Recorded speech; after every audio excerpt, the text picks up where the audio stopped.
Good afternoon. Welcome back. It is Sunday, November 5th, 2023. We have a couple birthdays to talk about and a few events. So let's dive right in. Go way back to 1978 at Atlanta Motor Speedway, as it was known, well, it's known as Atlanta Motor Speedway now, Atlanta International Raceway back then.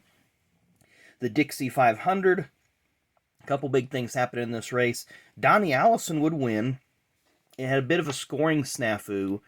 Many thought Richard Petty won. They thought that Donnie Allison was getting back on the lead lap. NASCAR said no, Donnie was the winner. This would ultimately be Donnie's 10th and final career win.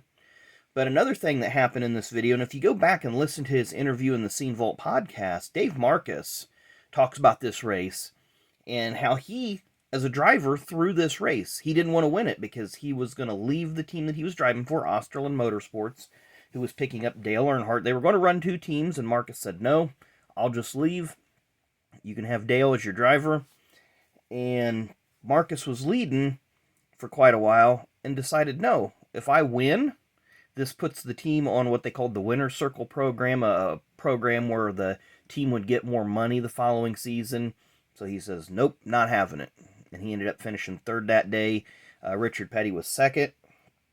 So very interesting time during that era. You know, drivers shifting rides, going back and forth, and you know, not as much TV, not as much media, press, etc.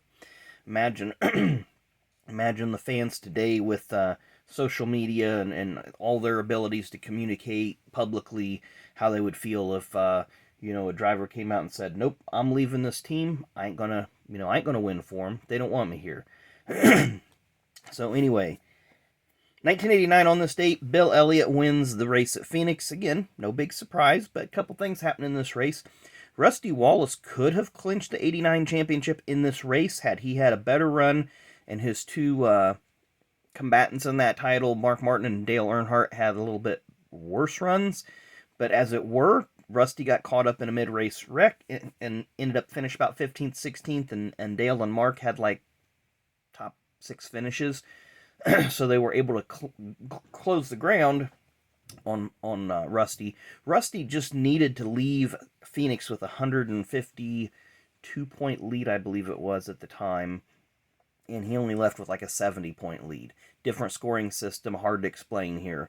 But if Dale and Mark would have finished, say, 12th or 13th, and Rusty would have finished second or third, that would have been a big enough point swing to have locked up the title for Rusty that day. So let's go back, and also with this Phoenix race, first career start for Bobby Hamilton, qualified 5th in a Hendrick Motorsports car that was pretty much there just to get footage for the Days of Thunder movie. So, pretty cool that Bobby come out and run strong in it. Just, here you go. We just need you to get the car in the race, and he qualifies P5. So very impressive by Bobby Hamilton there. On this day in 1995 in the Homestead Busch race, Dale Jarrett wins. This was the inaugural Busch race there at Homestead. I recommend you to find it on YouTube. Go back and watch it. It was a crazy race, and you will not recognize the track at all. It does not look anything like it looks like today. And a lot of big name drivers in that race from the Cup Series came down to run it. And DJ, all I'm going to say is he was a surprise winner of that race. And on this day, 1 year ago today, Ty Gibbs wins the Phoenix race, wins the Xfinity Series championship. Of course, sadly, his father, Coy, would pass away later that night. Maybe early in the morning. Don't know. Details are also sketchy. But it's just, you know, one of those horrible twists of fate and irony that, you know, the biggest day of his racing career becomes the worst day of his life, all in a matter of hours. So, with birthdays, we only have 2 of them to celebrate today, one with cards. Born on this day in 1942, passed away sadly in 2011. Many of you probably have never heard this name, Johnny Hayes. Johnny was a representative of U.S. Tobacco, and he helped bring Skoal and Copenhagen into NASCAR, and he came in as a car owner in 1982, near the midpoint of the season, and brought Benny Parsons on board, who had been released from Rainier. Well, they ran a part-time schedule in 82, 83, 84, 85.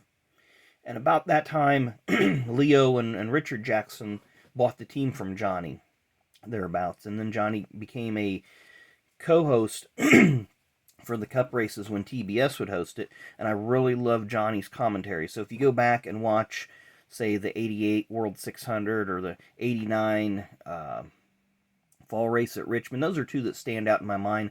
But 88, 89, 90, during this time on WTBS broadcasts, Johnny was there with Ken Squire, and they were quite the pair. Our other birthday, born in 1959 on this day. He is currently a NASCAR official, has a couple Busch Series wins to his credit, and he's married to Patty Moise, the Mr. Elton Sawyer.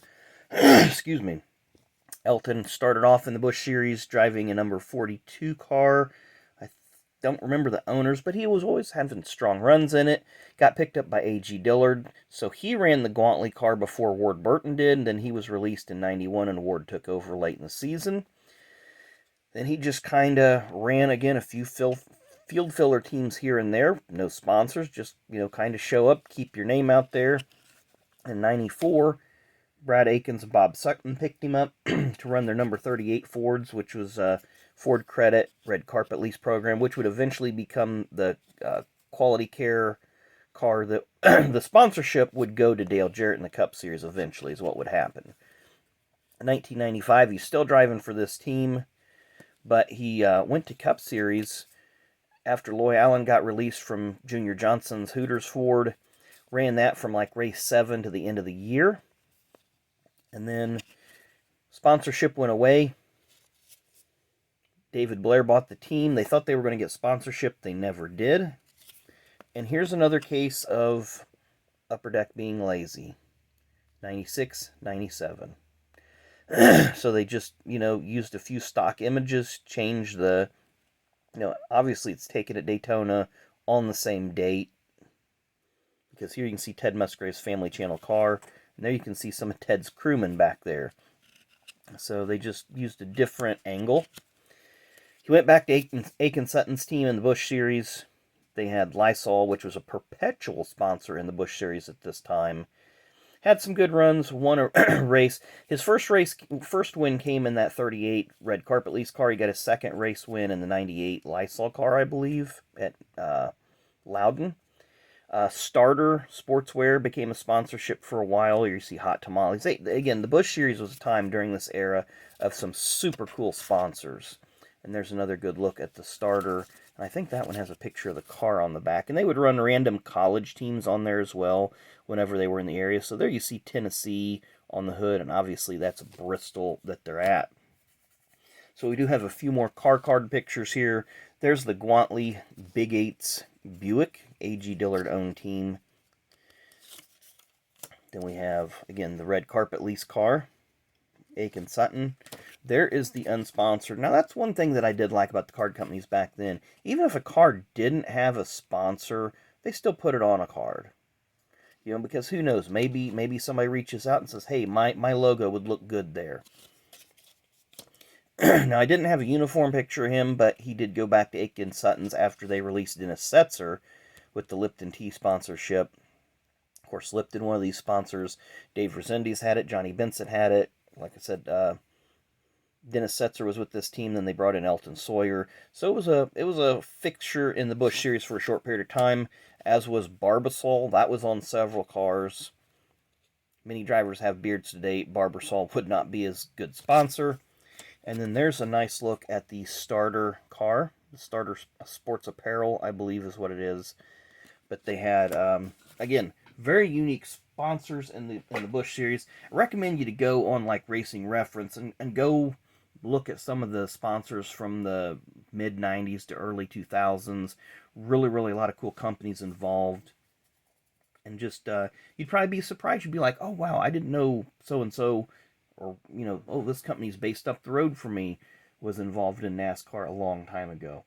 But at any rate, hope you enjoyed the video. Enjoy the rest of your Sunday. Enjoy the Cup Series race that should be starting really, really soon as this video drops. I'll be watching it as well.